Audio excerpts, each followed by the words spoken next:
clause 40 of the Magna Carta are the basis of all British law. It's even enshrined in American law. Magna Carta is a part of American law, it's part of the Constitution. 39 40 of the Magna Carta. 39 basically says nobody will be imprisoned or his goods seized, or et cetera, without proper judgment by his peers and by the laws of the land. And clause 40 says justice will not be delayed or denied. Fundamentally denying is the first one. Yeah. But you know, it's written in beautiful Latin, which is translated into rather beautiful English, and that's what they say. Those are the core of our legal system. And if you really want to look at it, you can get a little bit deep. That's why the British countries, by and large, are the most prosperous countries in the world. I think so why too. so many other countries that started at the same time, that had the same resources as us, et cetera, are poor as church mice. Because they don't have rule of law, and they don't have fundamental human rights. Those things really are the core of human rights. And those things are what are being chipped away at by this gender inequality. You know, as soon as you go to guilty until proven innocent, and throw somebody in jail, take over his house, not let him see his kids. And paradoxically, the worst area where I know this is happening is in the United Kingdom. Yeah, that's true. I have a friend who just emailed me today. We'll just call him John. He's an American living in the UK. He was on a business trip and came back from a business trip, and his wife was mad at him for something. And she called him and she agreed that there was no evidence whatsoever as to what happened. So there was no bruising, nothing like that. He was met at Heathrow. His plane lands, he's sitting in the plane. These cops get on the plane, they say, everybody stays in their seats, anybody unbuckles their seatbelt, you know, you're under arrest. They come up to him, and he doesn't know what's going on. And they handcuff him, take him off the plane. He's thrown out of his house. He's put in prison for a little while, overnight or something. He's thrown out of his house. He's allowed to go back and get a handful of stuff from his house. Then he is not allowed to see his kids or his wife until this thing goes to trial. His wife also recanted. In Britain, recanting doesn't count because they say, oh, well, all women recant. Or she is coercion to get her to say it or something. Yeah, somebody, yes. So it's got to go to trial. So it went to trial for 12 months later. He didn't see his kids for 12 months. He has 3 kids. The eldest is 12. The eldest was really severely mistaken. I mean, believe it or not, we men are very close to our children. When our kids don't see us, they suffer badly. And so he ultimately went to court. And of course, the whole thing was thrown out. It took 10 or 12 months. And he didn't see his kids for that whole period. And then being, you know, this is the one final point of severe disrespect I have for John. I only met him as a friend of a friend. I haven't known him for a long time. Is he took his wife back afterwards. Yeah. I'm going, are you nuts?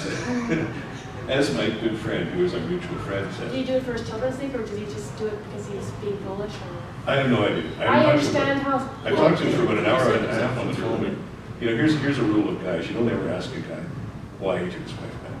Oh, well, I ask. I wouldn't ask. I would never ask him. Okay, guys, don't ask. We don't ask. We don't head. Yeah, we just shake our head and say you're nuts. You know. I think there was like the cafe does posts a lot of studies, but it's more important for child's development that the father around. Like they're less likely, females less likely to get pregnant before it's appropriate, more likely to finish their education, more likely all these like factors that show a well-adjusted child. It's more important that the father's around than the mother's around. That's honestly, I don't know why that is, but for children. Just so you know, by the way, I'm not trying to be anti-male in this circumstance, but there's a big difference in age. The hugest number of children killed by women are below the age of 5. Yeah.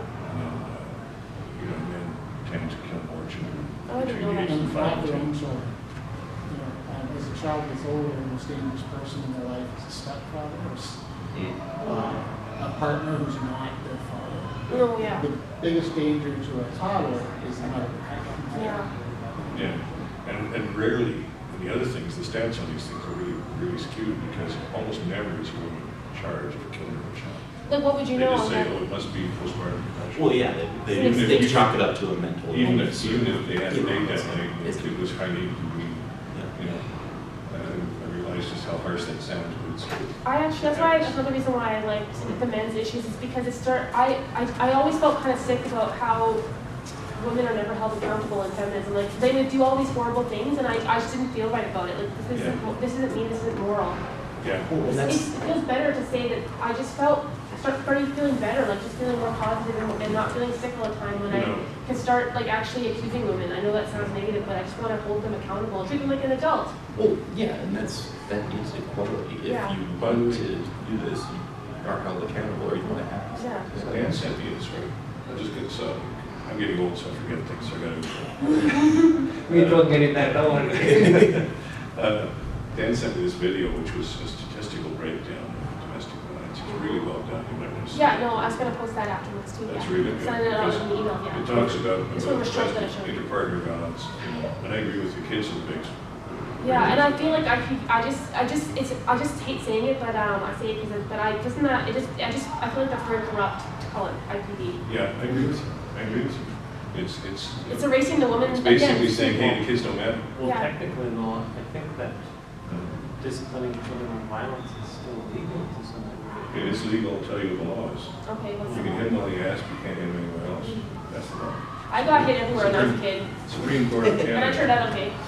Yeah. But I don't think they enforce that religiously, do they?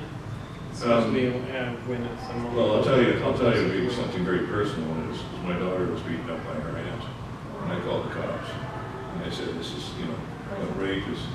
And she was slapped in the face forcibly by her aunt, who was a big, strong woman. And the cops said, well, there's no physical evidence. She didn't have Slap the sustained. cop in the face. Well, don't get me started. But the simple fact is, they say, well, there's no physical evidence. So even though your daughter is absolutely unshakable in her testimony, we won't charge. Imagine if it was a man that did it though. Oh, Yeah. That's. But next step is any woman who says, my husband slapped me in the face, even if there is absolutely no evidence, the man will be charged. So women have special rights even over children. Oh, I know. There's so many rights. There's some rights that I have that men don't have. Genital integrity. Men don't have that. It's kind of a touchy topic because it hurts a lot of religious people's feelings. I'm not particularly religious, but it's true. Like, why is it that I have that? Assault is assault. Yeah. If you are arguing with a man on the street and you just touch him, he can charge you with assault. Yeah. And also, men can't consent to being parents. Women have like total lockdown on that if they don't want to. You can't make. Yeah, that's the other thing. I'll tell you guys, the young guys, the way the game's being played now. And that's that, and I know one guy has 3 children by 3 different women. Young women are now hunting up guys who have huge incomes, trying to get knocked out. And I'm not making this up. I know one guy, he's a very young guy, not that well educated, but made a bucket of money, has a very successful company. He makes, I don't know, $1 million a year. He's got 3 different kids by 3 different women. All little girls, and he's paying something like $20,000 a month tax free to each of these women, and that'll go on for 24 years. So it's your pension. I was told when I was in school, and like I always thought that men wouldn't use birth control. It's like, oh, it's like, what's the point of making it? It's the man's fault. He doesn't want to use birth control. But there was actually like this guy Coelho or something, Dr. Coelho, that invented a male birth control, and it was actually feminists that protested in the 1970s. I heard they tried. I never heard that.